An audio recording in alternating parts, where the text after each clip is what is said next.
믿음은 언제 빛을 발휘하게 될까요?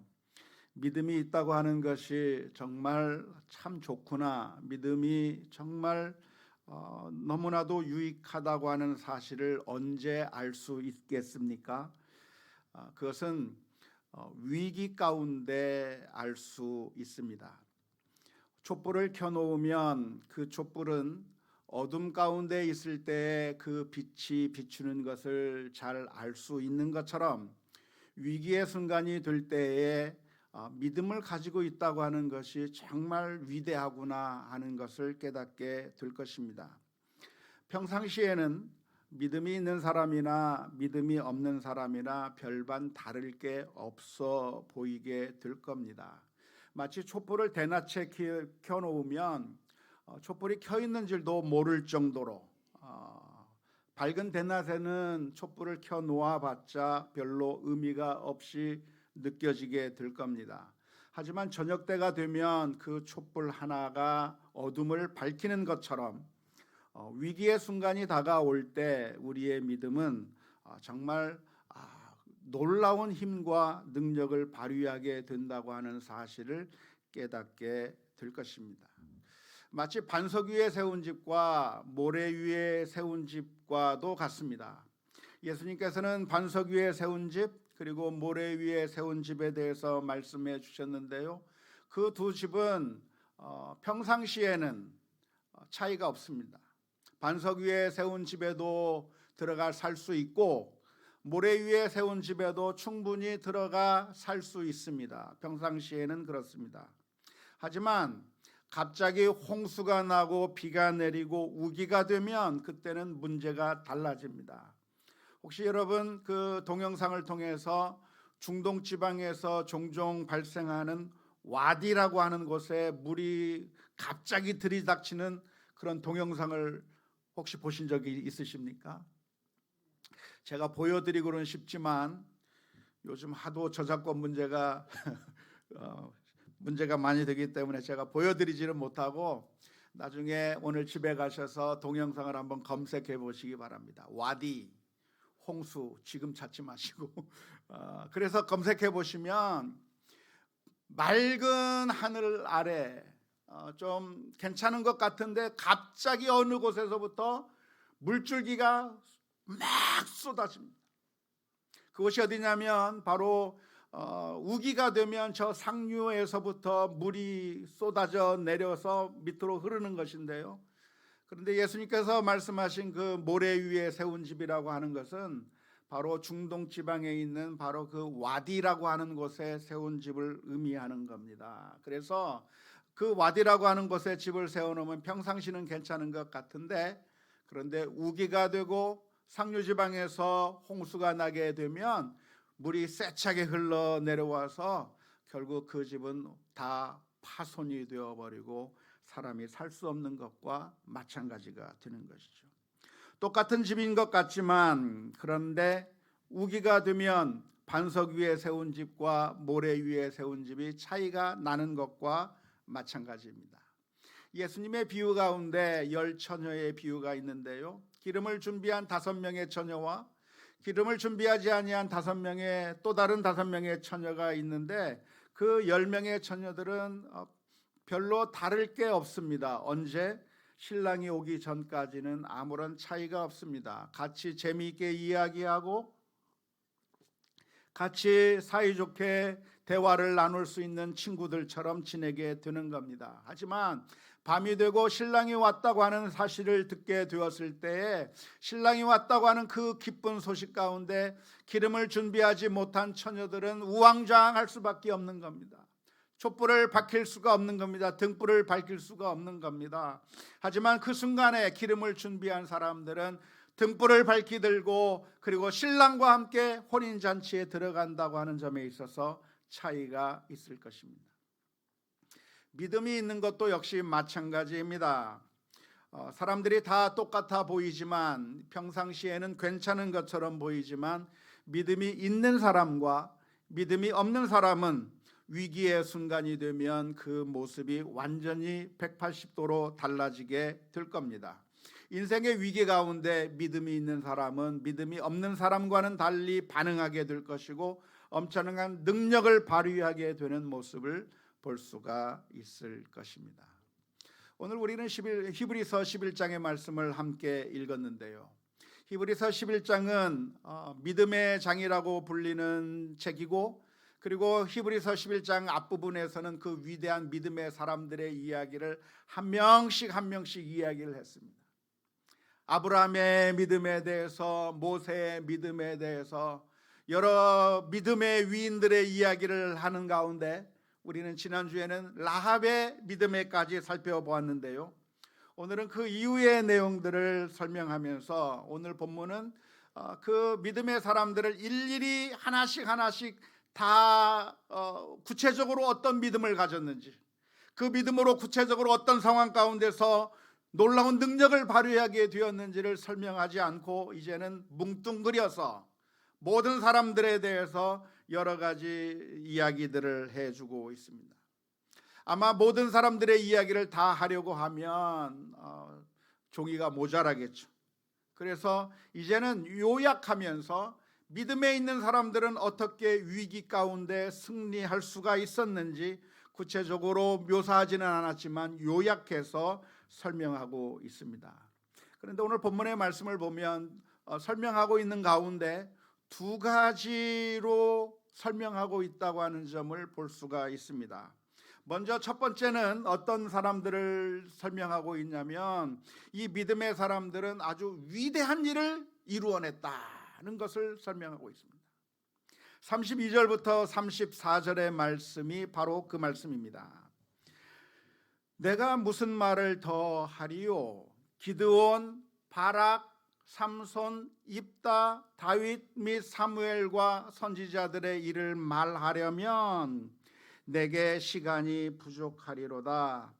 그들은 믿음으로 나라를 이기기도 하며 의를 행하기도 하며 약속을 받기도 하며 사자들의 입을 막기도 하며 불의 세력을 멸하기도 하며 칼날을 피하기도 하며 연약한 가운데서 강하게 되기도 하며 전쟁에 용감하게 되어 이방 사람들의 진을 물리치기도 했다. 믿음의 사람들이 어떤 일을 했는가에 대해서 간단하게 요약하고 있는데요. 이 이야기를 읽으면서 여러분들은 누구의 이름들이 떠오르십니까? 믿음으로 나라를 이긴 사람들이 누가 있을까요? 수많은 전쟁의 영웅들이 그런 모습들을 보여주지 않았겠습니까? 기드온 사사, 바락과 같은 사람, 삼손과 같은 사람, 입다와 같은 사람, 다윗과 같은 사람들은 믿음을 가지고서 전쟁터에 나갔고 그 전쟁터에서 놀랍게 승리하는 그 모습을 보여준 것을 알 수가 있습니다. 믿음으로 의를 행한 사람은 누가 있을까요? 누가 생각이 나십니까? 저는 요셉이 생각이 나더라고요. 요셉의 경우는 어떻게 했습니까? 보디발의 아내가 악을 행하자고 유혹할 때에 믿음으로 의를 행한 거죠. 믿음으로 하나님의 말씀에 순종하는 모습을 보여준 것이죠. 약속을 받은 사람은 누가 있습니까? 아브라함이 약속을 받았고 이삭이 약속을 받았고 야곱이 약속을 받았고 믿음으로 살아갈 때 그 약속을 받은 사람의 이야기가 기록되어 있는 것이죠. 사자들의 입은 누가 막았습니까? 다니엘이죠. 다니엘은 기도하는 가운데 모함을 받아서 사자굴에 던져졌지만 그리고 그 굴 속에 있는 사자들은 며칠씩 굶주리면서 잡아먹기 위해서 으르렁거리고 있을 때 믿음으로 사자의 입이 닫혀져서 죽지 않고 살아나는 놀라운 그런 기적을 보여주었습니다. 불의 세력을 멸한 사람은 누굽니까? 다니엘의 세 친구가 불의 세력을 멸하였던 것이죠. 그들은 신앙을 지키다가 우상에게 절하지 않기로 했다가 결국 풀무불 가운데 던져졌는데 그 풀무불 가운데서 죽어버린 것이 아니라 그 풀무불마저도 불의 세력마저도 그들을 건들지 못하는 놀라운 기적이 일어나게 된 것이죠. 칼날을 피한 사람, 연약한 가운데서 강하게 된 사람, 이방 사람들의 진을 물리친 사람, 수많은 믿음의 사람들이 여호수아와 사사들과 수많은 믿음의 용사들이 이런 환난과 전쟁 가운데서 칼을 피하기도 하고 전쟁에서 승리하기도 하고 약했던 사람들의 강해졌던 그 모습을 보여준 것을 이야기하고 있는 겁니다. 만일 보통의 사람들이라고 한다면, 믿음이 없는 사람들이라고 한다면 이 순간에 완전히 무너져 버릴 수 있을 것입니다. 힘들고 어려운 고난의 상황 가운데서 좌절해 버리는 것이죠. 조그만 어려움이 닥치면 믿음이 없는 사람들은 쓰러져 버릴 수밖에 없는 겁니다. 하지만 하나님을 신뢰한다고 하는 것은 위대한 삶을 살아갈 수 있는 원동력이 되는 것이죠. 왜 그렇습니까? 이 세상의 것을 의지하는 것은 아무런 도움이 되지 않기 때문에 그렇습니다. 쉽게 무너지는 것들이죠. 이 세상의 것들은 영원한 힘과 능력을 우리에게 주는 것이 아니라 일시적으로 도움을 줄 수는 있지만 곧 무너져 버리는 것들이죠. 예를 들자면 돈이라고 하는 것도 그렇습니다. 돈이라고 하는 것은 있으면 든든해 보이는 겁니다. 있으면 좋은 것입니다. 나쁜 것이 아니죠. 우리들에게 유익을 줄 수 있는 것입니다. 하지만 그 돈이라고 하는 것을 의지하고 그것에 따라서 살게 되면 괜찮아지는 것이 아니라 어느 한순간에 사라져 버릴 수밖에 없는 것이고, 우리의 의지가 돈뿐이라고 한다면 그것이 사라질 때 우리는 망하게 되는 것이죠. 권력도 마찬가지고, 건강도 마찬가지고, 지혜와 지식도 마찬가지고, 친구와 우정도 마찬가지입니다. 하나님이 아닌 이 세상의 모든 것들은 우리들에게 유익하기는 하나 나쁜 것이라고 말씀드리는 것은 아닙니다. 유익한 것이기는 하고 도움이 되는 것이고 우리들에게 힘을 주는 것이기는 하나, 그러나 그것이 우리의 영원한 소망이 될 수 없는 것은, 그것은 사라져버릴 수밖에 없는 것이고 언젠가는 무너지게 되어 있는 것이고 끝까지 우리를 도와줄 수 있는 것들이 아니기 때문인 줄로 믿습니다. 그래서 시편 146편 3절 4절 말씀에서는 이렇게 권고하고 있습니다. 죄인들을 의지하지 말며 도울 힘이 없는 인생도 의지하지 말지니 그의 호흡이 끊어지면 흙으로 돌아가서 그날에 그의 생각이 소멸하리로다. 성경에 등장하는 위대한 믿음의 사람들은 이 세상에 썩어질 것, 무너질 것들을 의지한 것이 아니라 결코 흔들릴 수 없는 하나님을 의지한 것입니다. 하나님을 의지하게 될 때 놀라운 일을 이룰 수가 있었던 것이죠. 다윗은 어떻게 해서 골리앗을 이겼나요? 말콤 글래드웰이라고 하는 사람이 있습니다. 혹시 들어보셨습니까? 이런 사람은 한번 들어봤었어야 할 텐데요. 말콤 글래드웰이라고 하는 사람은 아주 유명한 경영학자인데요. 이 사람은 무슨 이야기를 했냐면 1만 시간의 법칙을 말하고 티핑 포인트라든가 첫 2초의 힘, 블링크라고 하는 그런 말들을 해서 세계적으로 유명한 그런 사람입니다. 그런데 이 말콤 글래드웰이라고 하는 사람이 쓴 책 가운데 다윗과 골리앗이라고 하는 책도 있습니다. 그 말콤 글래드웰이라고 하는 사람이 쓴 다윗과 골리앗이라고 하는 책을 보면 다윗이 어떻게 골리앗을 이겼는가를 분석하면서 이 사람은 이렇게 이야기를 했습니다. 골리앗이라고 하는 그런 강자도 약점이 있게 마련이고, 다윗은 약자였지만 자신만의 장점을 살려서 자신만이 가지고 있는 그 강점을 가지고 강자지만 그 강자의 약점을 파고들어서 결국 그를 쓰러뜨렸다고 분석합니다. 참 흥미로운 주장인데요. 이 사람의 분석에 의하면 골리앗은 시력이 별로 안 좋았을 거라고 그렇게 분석합니다. 멀리서 다윗을 보면서 다윗을 제대로 보지 못하고 하는 그런 시력이 부족한 것이고, 그리고 몸집이 비대해서 몸이 좀 우둔한 그런 것들을 분석하면서 결국 이 다윗은 어떻게 해서 골리앗을 이겼는가? 강자가 만들어 놓은 강자의 법칙에 따라서 전쟁을 한 것이 아니라 자신에게 맞는 방법을 찾아서 자신의 방법으로 전쟁을 해서 결국 골리앗을 쓰러뜨렸다고 하면서 이 말콤 글래드웰이 무슨 이야기를 하냐면, 그러니까 여러 약자들에게도 소망이 있고 좀 이렇게 연약한 자들에게도 늘 약자만이 아니라 오히려 그 약자 가운데 장점들이 있는데 그런 걸 살려서 강자를 물리쳐라. 이 비즈니스 세계에서 이 세상의 그 모든 삶의 과정 가운데서 어마어마하게 다가오는 그 강자가 있을 때 그 강자의 법칙에 따라 싸우면 질 수밖에 없으니까 강자의 법칙을 무시해버리고 자신에게 맞는 방법을 찾아서 싸우면 이길 수 있다고 하는 이야기를 말콤 글래드웰이라고 하는 사람이 했습니다. 아주 지혜로운 조언이라고 생각이 되고 그 말에 귀를 기울이는 것은 아주 중요하다고 생각을 합니다. 참된 정말 좋은 지혜의 말이라고 생각을 합니다.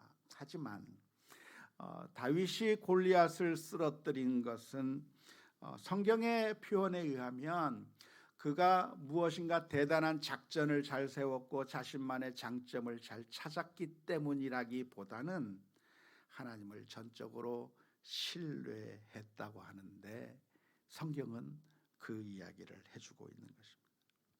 다윗이 아닌 다른 모든 사람들은 벌벌 떨고 있었어요. 골리앗 앞에서 무서워하고 그 앞에 감히 나가서 싸울 수 없다고 생각한 반면에, 왜냐하면 그 사람들은 당장 눈에 보이는 것이 골리앗이 보이고 블레셋의 군대가 보였기 때문에 사람들은 그 골리앗 앞에 나갈 수가 없는 겁니다. 그런데 다윗은 그 순간에 골리앗만 바라본 것이 아니라 이 세상을 다스리는 하나님에 대한 믿음이 있었던 거예요.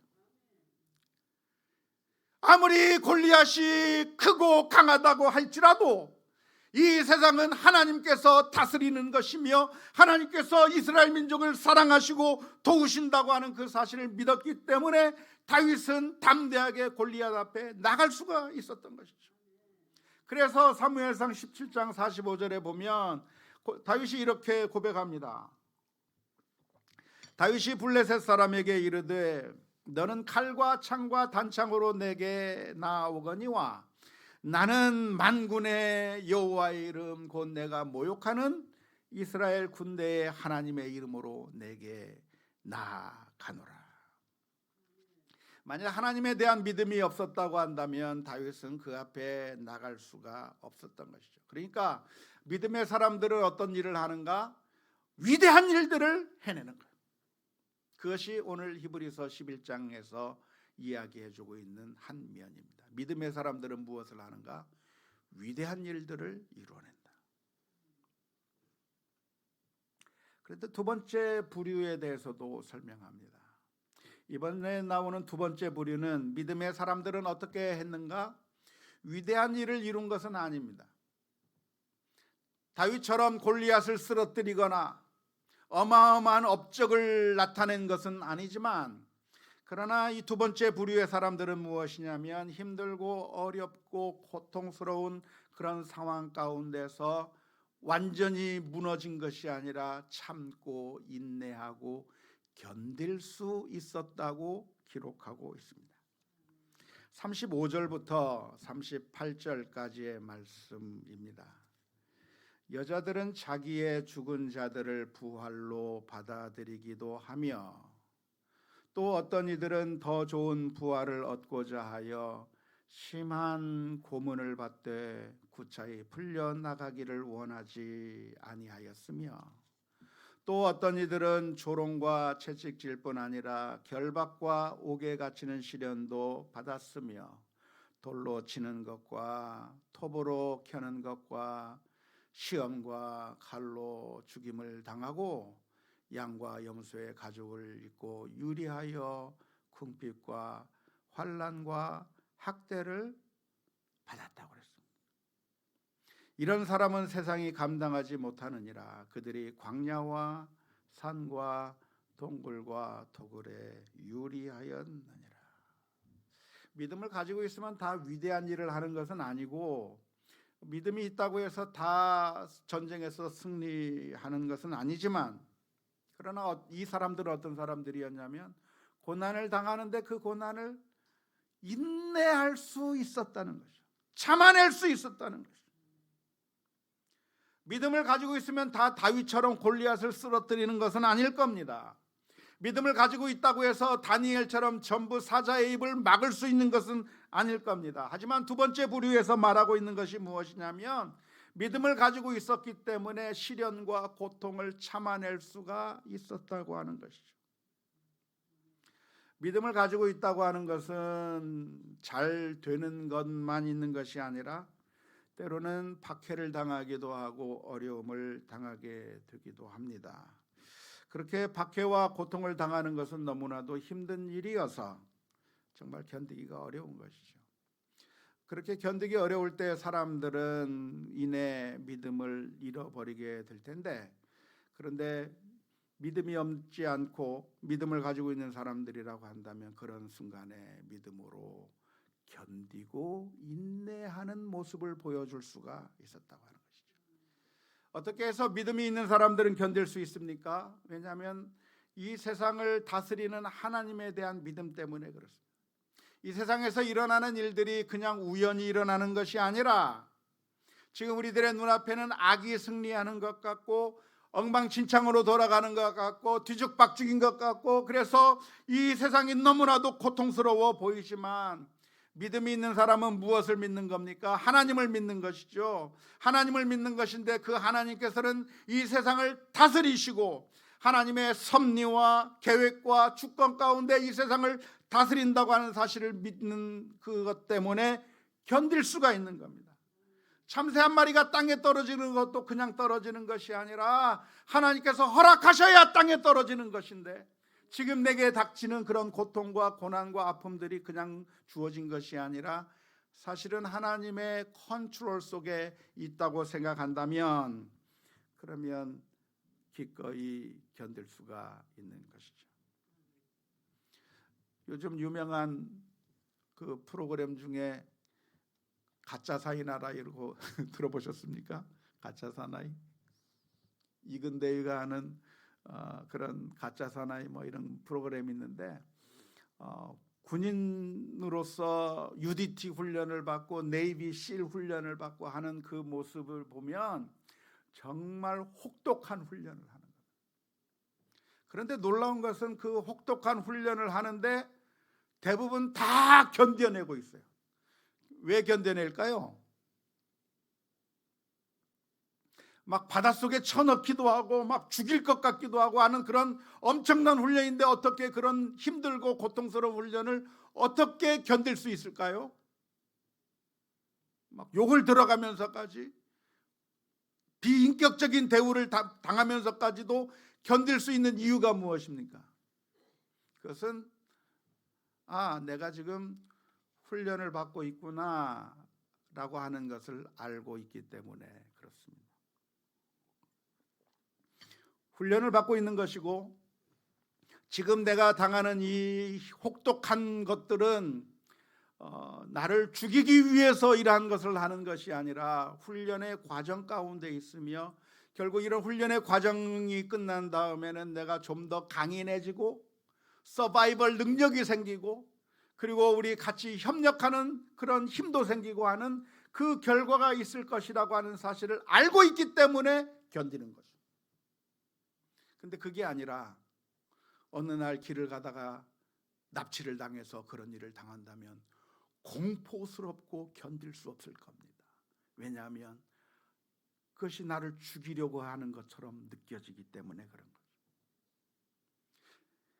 이것이 컨트롤되고 있다고 하는 것을 아는 것과 그렇지 않은 것 사이에는 엄청난 차이가 있는 거예요. 의사가 환자의 배를 가릅니다. 그런데 그 배를 가를 때 환자는 그냥 가만히 있는 거예요. 왜? 의사가 내 배를 가르는 것은 나를 죽이기 위해서가 아니라 내 뱃속에 있는 암덩어리를 꺼내기 위한 거라고 하는 사실을 알기 때문에 가만히 있는 거죠. 믿음의 사람들은 왜 견딜 수 있는가? 그것은 이 세상이 그냥 우연히 돌아가는 것이 아니라 전능하신 하나님, 가장 지혜로우신 그 하나님께서 천지를 운행하시며 한치의 오차도 없이 이 세상에 돌아가는 것이 단 하나 참새 한 마리까지라도 그냥 떨어지는 것이 아니라 하나님의 계획과 섭리 가운데, 하나님의 컨트롤 가운데 모든 것들이 진행되고 있다고 하는 사실을 깨닫게 될 때, 그런 상황 가운데서 우리는 견딜 수 있는 힘과 용기를 얻게 되는 줄로 믿습니다. 두 번째로 왜 이 믿음의 사람들은 견딜 수 있습니까? 바로 이 세상을 통치하는 바로 그 하나님께서 우리가 그냥 길을 가다가 우연히 만난 분이 아니라 사실은 우리를 너무나도 사랑하시는 하나님 아버지라고 하는 사실을 믿기 때문에 그렇습니다. 하나님은 어떤 하나님이십니까? 하나님은 우리를 너무나도 사랑하시기 때문에 우리가 망하는 것을 그냥 두고 볼 수 없어서 하나밖에 없는 그 아들을 십자가에 내어주신 하나님입니다. 우리를 너무나도 사랑하시는 그 하나님이 우리의 하나님이라고 하는 사실을 믿게 될 때 우리는 시련을 당하고 고난을 당한다고 할지라도 견딜 수 있는 힘과 용기가 있는 것입니다. 로마서 8장 28절의 말씀 가운데 이렇게 기록합니다. 우리가 알거니와 하나님을 사랑하는 자 곧 그 뜻대로 부르심을 입은 자들에게는 모든 것이 합력하여 선을 이루느니라. 무엇이 선을 이룬다고요? 모든 것이 선을 이룬다고 하는 말이 무슨 말입니까? 좋은 것만 선을 이루는 것이 아니라, 성공과 승리만 선을 이루는 것이 아니라 실패와 좌절도 선을 이룬다는 거예요. 합격하고 건강하고 부유하게 되는 것만 선을 이루는 것이 아니라 낙방하고 질병 가운데 있고 가난과 고통을 당한다고 할지라도 그것이 우연히 일어나는 것이 아니라 결국은 합력하여 선을 이룰 것이라고 하는 것을 말씀해 주시는 것입니다. 그 모든 것들이 합력하여 선을 이루시는 하나님이라고 하는 사실을 믿을 수 있기 때문에 믿음의 사람들은 고난과 아픔 가운데서도 믿음으로 견딜 수 있게 되는 줄로 믿습니다. 그렇다고 한다면 우리들의 결론이 무엇입니까? 우리가 이 모든 것들을 알게 된다고 한다면 우리의 결론은 무엇입니까? 그것은 히브리서 12장 1절 2절의 말씀이 우리들의 결론입니다. 이러므로 우리들에게 구름같이 둘러싼 허다한 증인들이 있으니. 지금까지 히브리서를 살펴보면서 수많은 믿음의 위인들, 믿음의 증인들의 이야기를 했는데 이렇게 구름같이 둘러싼 허다한 증인들이 있으니 모든 무거운 것과 얽매이기 쉬운 죄를 벗어버리고 인내로서 우리 앞에 당한 경주를 하며 믿음의 주요 또 온전하게 하시는 이인 예수를 바라보자. 믿습니까? 원하기는 우리들의 삶 가운데서 주 예수 그리스도를 바라보는 믿음의 눈들을 회복할 수 있기를 주님의 이름으로 축원합니다. 그 어떠한 일들을 만난다고 할지라도 이 세상에 보이는 장애물들, 내 앞을 떡하니 가로막고 있는 그런 엄청난 해결할 수 없는 그런 문제들, 산들, 그런 것들 바라보고 좌절하고 절망하는 것이 아니라 그 뒤에 온 세상을 통치하고 다스리실 뿐만 아니라 우리를 십자가 위에서 못 박혀 죽으시기까지 사랑하신 우리 주님을 바라보면서 믿음으로 승리해 나가는 우리 모두가 다 될 수 있기를 주님의 이름으로 축원합니다.